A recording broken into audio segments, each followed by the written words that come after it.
Irmãos e irmãs, vou compartilhar uma mensagem do pastor Billy Graham. Assistem comigo. Na Time Magazine, no início deste ano, houve uma entrevista com George Lucas. Ele disse: "Acho que existe um Deus. Não tenho certeza. Não sei o que ele é. Como ele se parece. Não tenho certeza sobre ele." Talvez seja assim que você se sinta esta noite. Quero falar com você sobre ele. Quero falar sobre Deus. O primeiro livro, o primeiro versículo da Bíblia nos diz: "No princípio, Deus." Agora, de onde veio Deus? Como ele poderia simplesmente aparecer e, no princípio, existir Deus? Eu não sei. E você também não sabe. A Bíblia diz que ele é de eternidade a eternidade. Como isso é possível?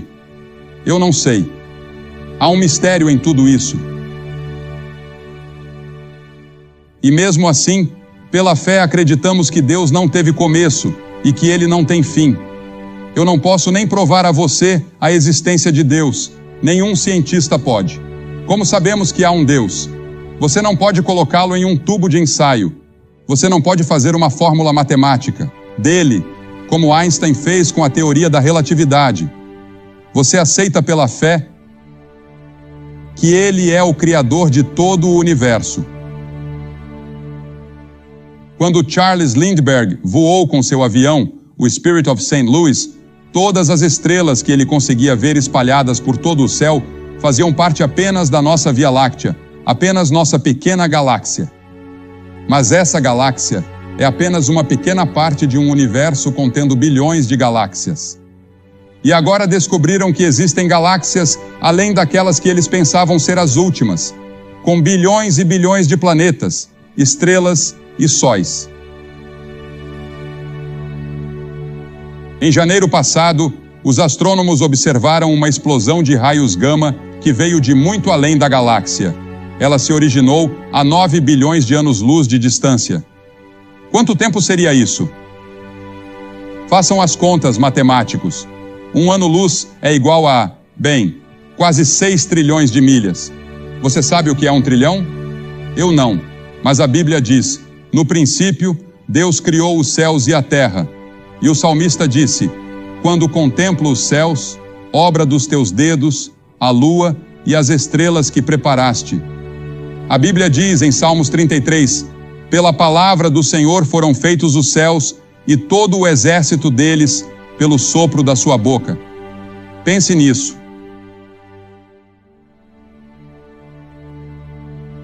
E em outra passagem da Bíblia, no 3º capítulo de João, ou talvez seja no próximo, no 4º capítulo, aprendemos que Deus é Espírito.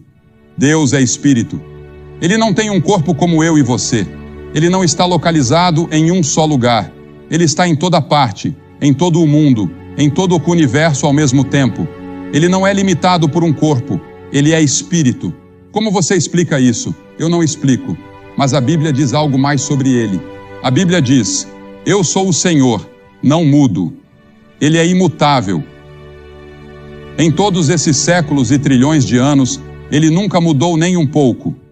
Nele não há mudança, nem sombra de variação, diz a Bíblia. Deus não muda. A Bíblia também ensina que Deus é um Deus santo. O Senhor é justo em todos os seus caminhos e santo em todas as suas obras. A Bíblia diz: "Tu és tão puro que não podes contemplar o mal e não podes olhar para a iniquidade." Deus é pureza absoluta. Lembro-me de quando eu era menino na Carolina do Norte.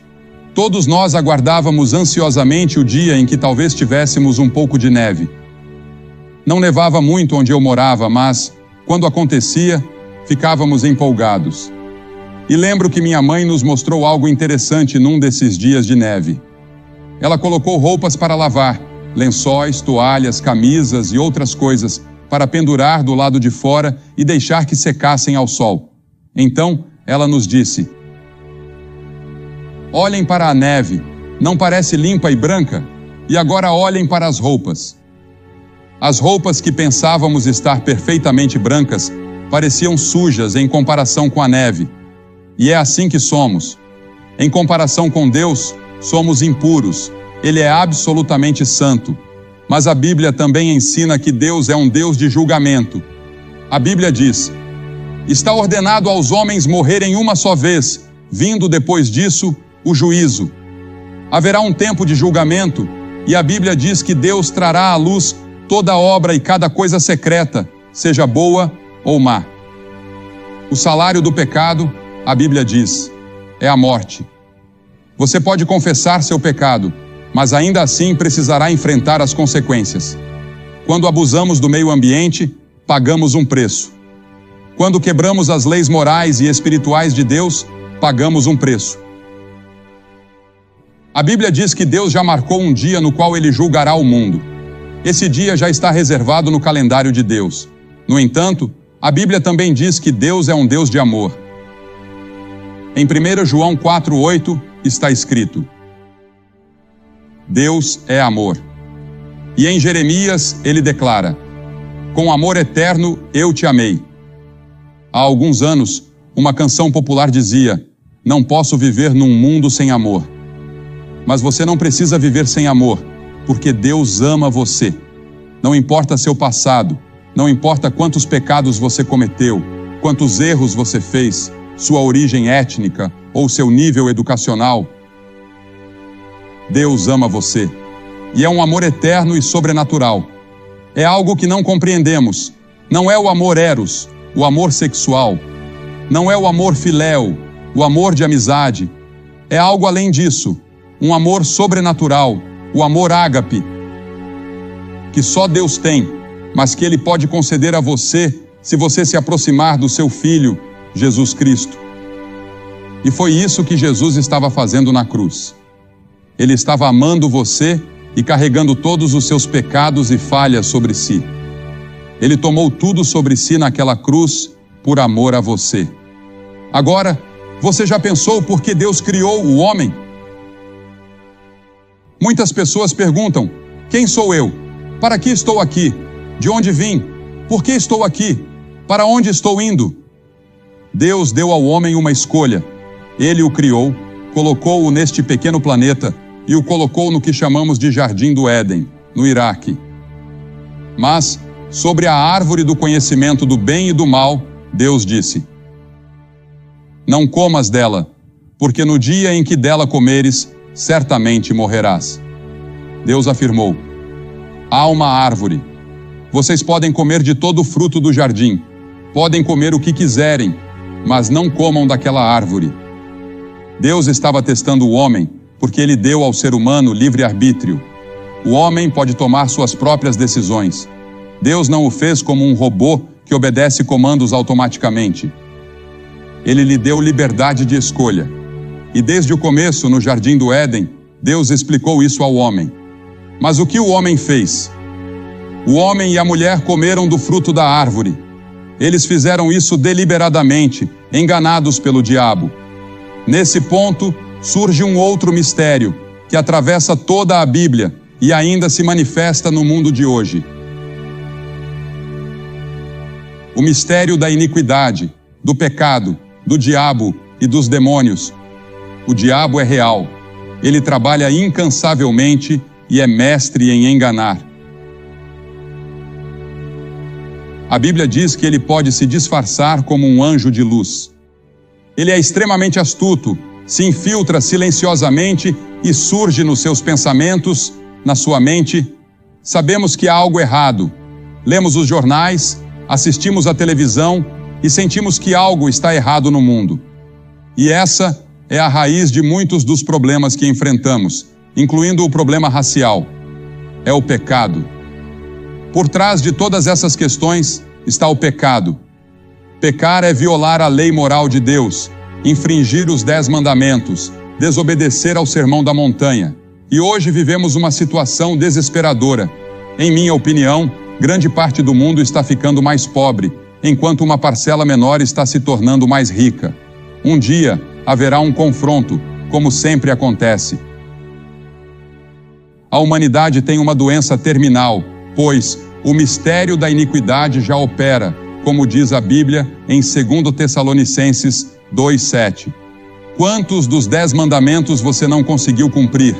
A Bíblia afirma: todos nós, como ovelhas, nos desviamos. Cada um se voltou para o seu próprio caminho. Queremos fazer nossa vontade, não a de Deus, e isso é pecado. Portanto, nossos problemas fundamentais não são sociais ou educacionais, eles são espirituais. O problema é o pecado, que é a violação da lei de Deus. O salário do pecado é a morte, diz a Bíblia, mas o dom gratuito de Deus é a vida eterna, por meio de Jesus Cristo, nosso Senhor. O pecado nos aliena de Deus, separa-nos dele. Você é espírito, você tem um corpo, mas dentro do seu corpo há um espírito, uma alma. E quando você morre, o que acontece? Você já esteve à beira da morte de alguém e viu essa pessoa partir para a eternidade? Você se perguntou o que aconteceu? Bem, a pessoa real, a essência dela, deixa este corpo. Este corpo vai se desintegrar, apodrecer e voltar ao pó, mas o verdadeiro você continuará vivendo, porque o verdadeiro você sai do corpo. E se você conhece Cristo como seu Senhor e Salvador, você vai direto para a presença dele e passa a eternidade com ele. Agora, a morte tem 3 dimensões. Há a morte natural. Todos nós vamos morrer. Quando John Kennedy Jr. e sua esposa Carolyn embarcaram naquele avião semanas atrás, que ele próprio pilotaria, eles nunca imaginaram que não voltariam para casa.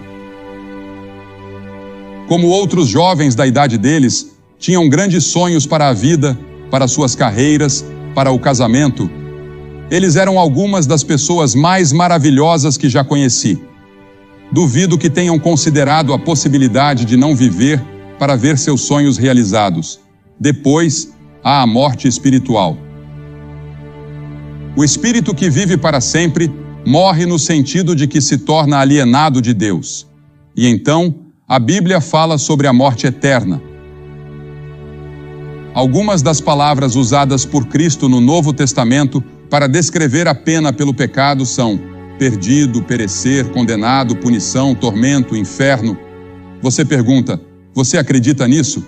Sim, eu acredito. Acredito que o que a Bíblia ensina é verdadeiro.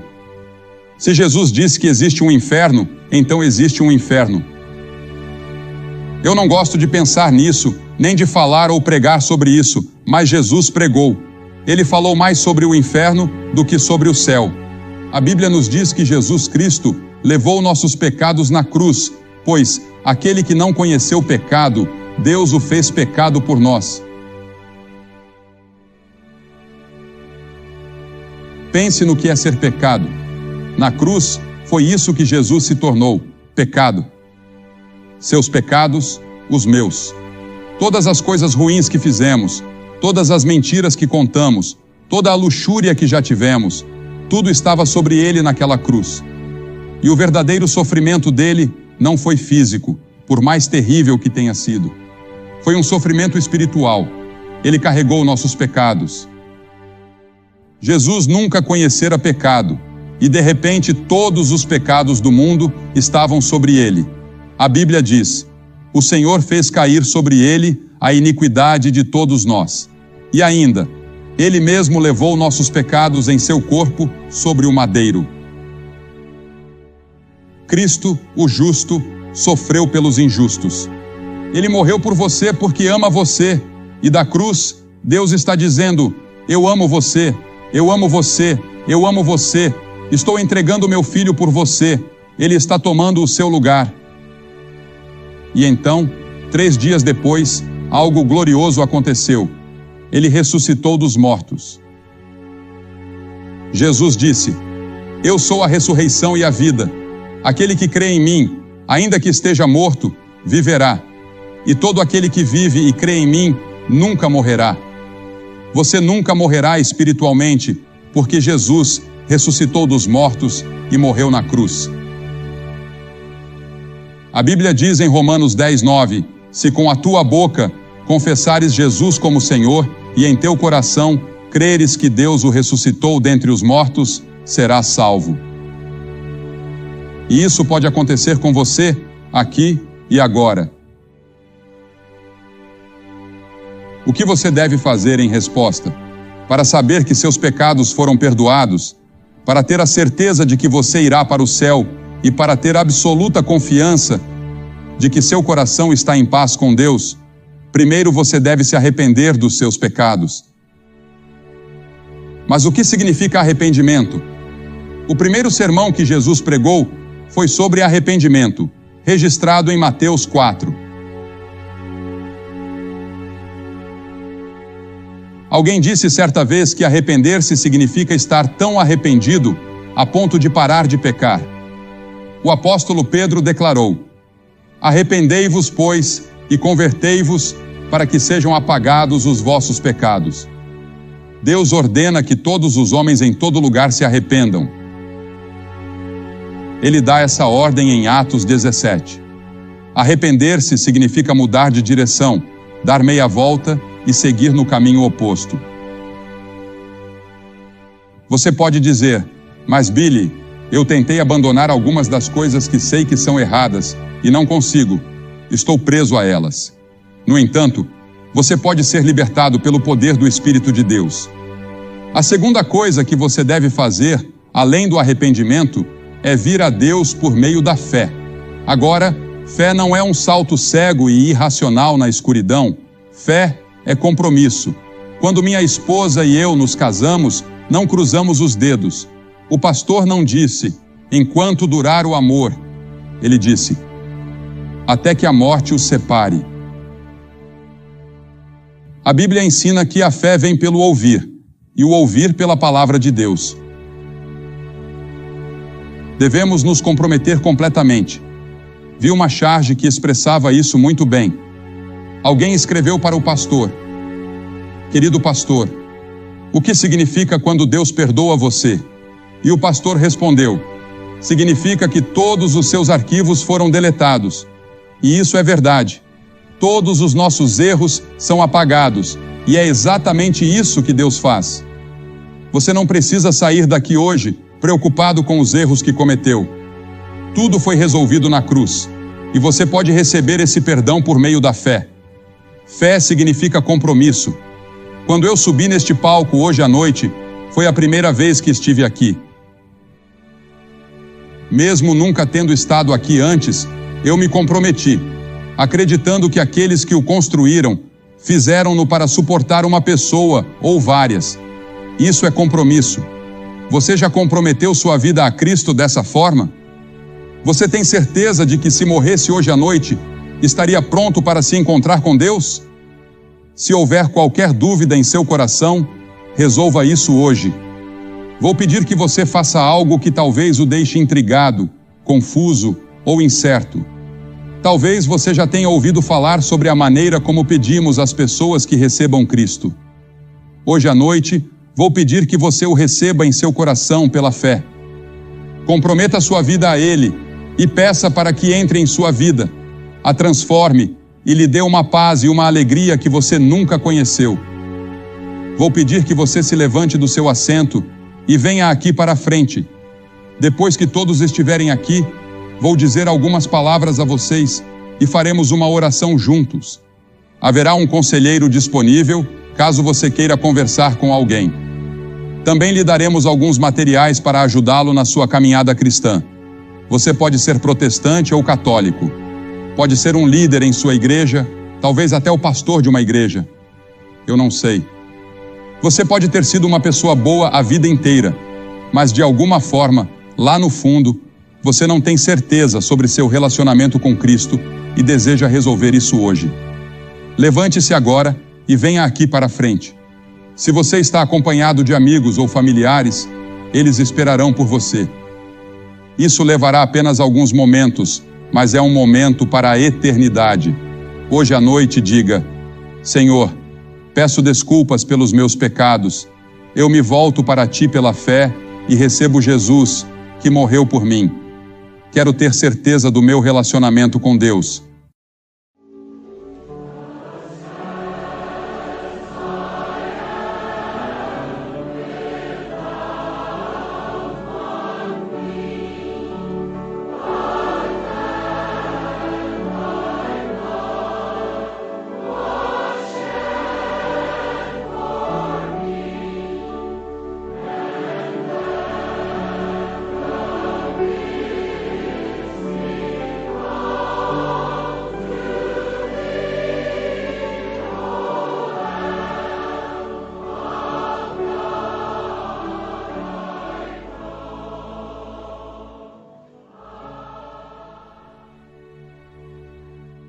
E para você que está assistindo pela televisão, quero dizer que você também pode fazer esse compromisso com Cristo, agora mesmo, onde estiver.